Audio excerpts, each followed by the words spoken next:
Isang Nathan Tanging araw sa inyong lahat mga Nathan Tangi. Ngayong araw nga ay schedule namin na mag-catch up kasama ang aking mga college buddies at kahit maulan ay kailangan naming i-push through dahil nga busy na ang mga person sa susunod na mga linggo. At paalis na nga ako ng bahay sa mga oras na ito kahit malakas ang ulan dahil sa bagyong Karina at Habagat ay go pa rin. So nag-decide nga kami na magkita-kita dito sa SM City Bacoor. By the way, hindi nga pala makakapunta si Nene Hera dahil sa sobrang lakas ng ulan daw sa Taguig. Alam nyo naman, big city girl na kasi ang friend namin, Char. So nag-decide nga kami na kumain dito sa samgyupsal na ito para mas mahaba-haba ang oras at mahaba-haba din ang kwentuhan. Oy, the inner Marites and us, Char. 2 years ba naman na walang update sa buhay-buhay namin, diba? So pumasok nga kami ng 1:30 ng hapon at nakalabas kami ng 5 p.m. Ikot-ikot sa SM, bili-bili, dahil nga may mga taga-kainta pa nga kami, friend.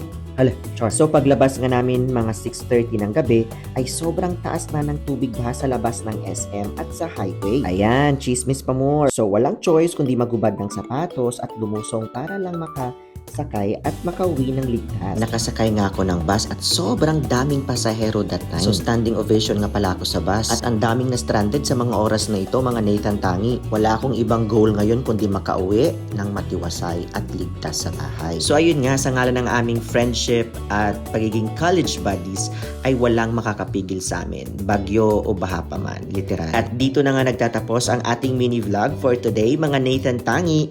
Maraming salamat sa iyong panonood. Paalam!